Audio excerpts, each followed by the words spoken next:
The dawn brought not light, but fire. The hills of Wallachia trembled under the distant roar of drums and hooves. Below, a sea of Ottoman banners moved like a living ocean, each flag marked with the crescent moon, a symbol of an empire that believed it was invincible. And in front of him rode the man who had overthrown Constantinople, Mehmed II, the Conqueror. But that morning, he wasn't just facing an enemy. I faced fear. A fear with a name and a face, a man whose reputation crossed borders and chilled even the hardest of hearts. Vlad III the Impaler. It is said that when the Sultan saw the smoke-covered hills, he asked, "Where is Wallachia's army?" The answer came from the wind and the metallic smell of blood. What was about to happen would not be an ordinary battle. It would be a lesson in horror, written with fire, darkness, and cunning. It was the summer of 1462, and the fate of Europe would be decided not by force, but by fear. If this introduction gave you goosebumps, then you already feel the weight of the story moving.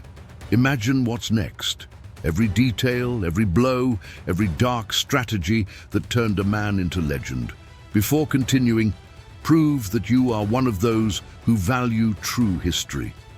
Like it now, so that more people discover this forgotten part of the past. Subscribe to the channel and join the legion of those who seek to understand not only what happened, but why it happened. The next minute will take you inside the mind of the man who made the Ottoman Empire tremble. Are you ready to continue this march? Then click on subscribe and come with me to the end. The Ottoman army was advancing like a force of nature. Their drums beat in unison, shaking the earth, and the sound echoed through the valleys like the announcement of a divine storm.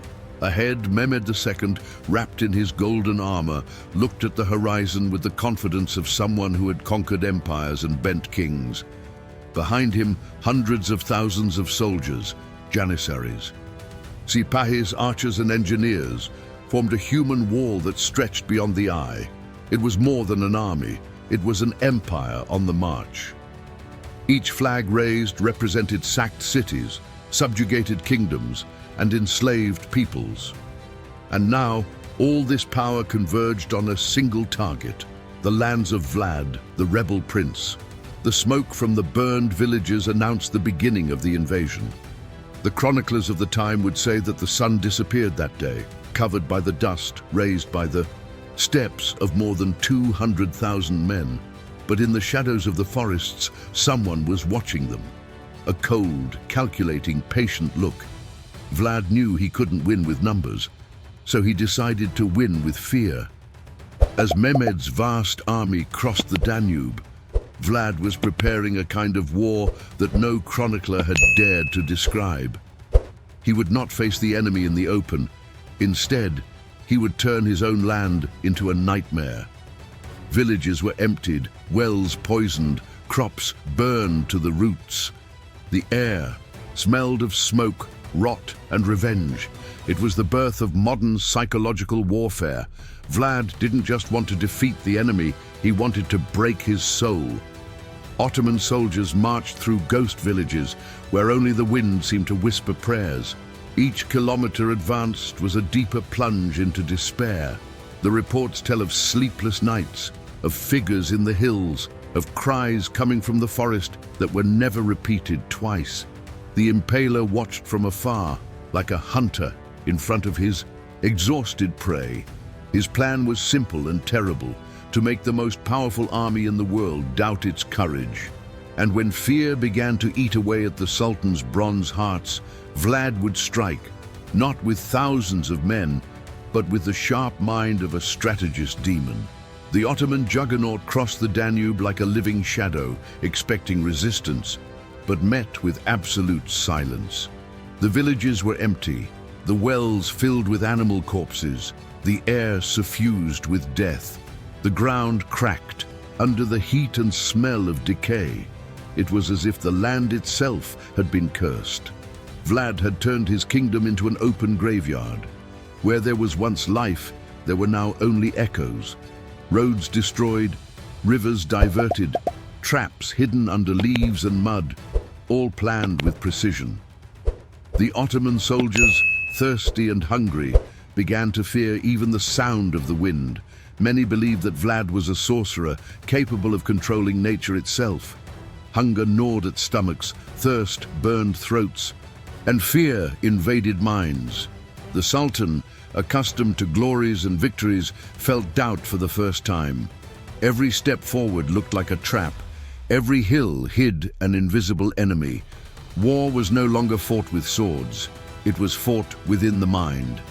And Vlad knew that when fear enters the heart of an army, he has already begun to surrender. When night fell over the forests of Wallachia, hell awoke. Suddenly, the Ottoman drums fell silent, and only the wind whispered until the deafening sound of hooves and screams tore through the darkness. They were the knights of Vlad, appearing out of nowhere like shadows of steel and fire. They attacked fast, fiercely, and disappeared before the moon could illuminate them. Entire caravans were destroyed, supplies burned, messengers beheaded. With each ambush, fear multiplied. The Sultan's soldiers began to see monsters where there were men, and demons where there was only the echo of hooves. The enemy had become invisible, and nothing destroys an army more than fighting against something he cannot see. Meanwhile, Vlad watched everything from the hills, calculating each blow like a maestro of terror. He didn't fight for glory, he fought for survival, and fear was his sharpest weapon. The Ottoman army, which had marched with pride, now marched in despair. Every shadow, every noise was a warning. The Impaler was near. On a sultry June night, under the moonless sky, Vlad did the unthinkable. Dressed in Ottoman garb and speaking Turkish to perfection, he infiltrated the heart of the world's largest army, all by himself. He passed the guards, walked among tents, heard orders and tired laughter from soldiers who would never have imagined who was among them. Every step was life-threatening. One wrong look, one word out of tune, and his head would end in a spear. But Vlad kept his gaze calm, cold, almost serene. He observed the Sultan's pavilion, memorized the position of the janissaries, the sound of patrols, the gaps in the defenses. There, among 150,000 enemies, the Prince of the Carpathians drew up his final plan. He discovered that Mehmed had ordered the soldiers not to leave the tents at night, fearing surprise attacks. It was the key. Vlad smiled. He knew that by turning discipline into prison, the Sultan himself had sealed his fate. In that darkness, Vlad disappeared as quietly as he had appeared. He returned to his hills, where 7,000 horsemen were waiting for him, ready to follow a man who was defying his own death. The new moon obscured the sky as Vlad mounted his black horse. Around him, 7,000 silent warriors were waiting for the signal. No drum, no torch, just suppressed breaths and the distant sound of the wind. Ahead, the Ottoman camp slept, lit by distant fires like a sea of stars on the land. Vlad raised his sword and muttered, "Today, fear will be our ally." And then all hell broke loose. The gates opened as he shouted orders in perfect Turkish. The guards, deceived, obeyed, and chaos erupted. Wallachian cavalry poured into the camp like a grim wave. Tents were cut, carts overturned, crazed camels running over soldiers who woke up too late. The fire spread like a living serpent. Screams, neighs, and steel mingled in an apocalyptic sound. The Ottomans, imprisoned on the orders of the Sultan himself, were not allowed to leave their tents. They fought blindly, killing their own comrades. Meanwhile, Vlad advanced straight to Mehmed's pavilion, his sword glowing in the wild. For 3 hours, hell reigned. Flames engulfed the Ottoman camp, and the roar of battle echoed like thunder among the hills. Vlad, covered in blood and soot, advanced like a spectre, slashing, burning, disappearing, and emerging at another point. His men attacked from all sides, making it impossible to distinguish allies from enemies. When the sun began to rise, the entire field was engulfed in smoke and screams. Tents burned, crazed horses ran in circles, and bewildered soldiers fell on their swords. But the main target, the Sultan's pavilion, was empty. Mehmed had been hastily evacuated, protected by his bodyguards, before Vlad could reach him. Aware that prolonging the attack would be suicide, Vlad gave the order to withdraw. And as quickly as he had emerged, his army disappeared into the fog, leaving behind a scene of total destruction. What remained was a landscape of terror, bodies, fire, and the silence after the scream. Mehmed the Conqueror awoke, surrounded by ruins and dead. For the first time, the man who had taken Constantinople knew what fear was. Weeks later, when Mehmed's exhausted army finally reached Targovishte, what they found in front of the gates was not a city, it was a nightmare. 20,000 stakes rose from the earth, covering the horizon like a macabre forest. In each one, an impaled body. Men, soldiers, officers, and at the top of the tallest, the mutilated body of Hamza Pasha, one of the Sultan's most respected generals. The wind made the carcasses sway and groan, as if the souls were still wailing. The smell of death was so thick that the horses refused to move forward. It is said that Mehmed himself stood motionless, staring at that hell of wood and flesh for long, minutes in silence. Then he murmured, "You can't take the country away from a man who does such things." At that moment, the conqueror retreated.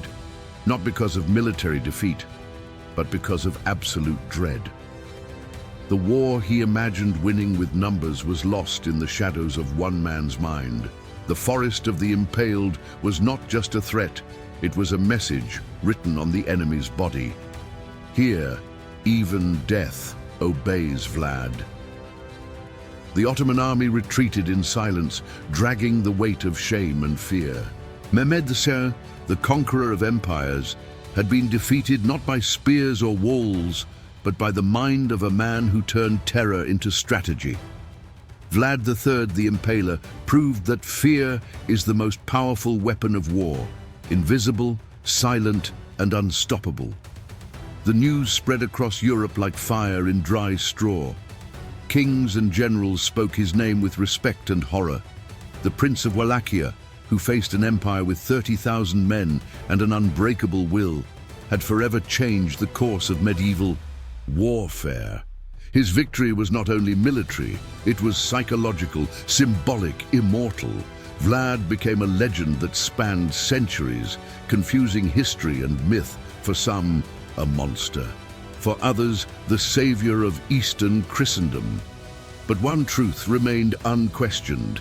He showed the world that the real battlefield is not the ground you walk on, but the mind of the one who fights. And when courage meets madness, the impossible bows.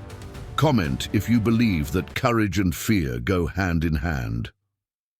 Sign, up and may the flame of history live on.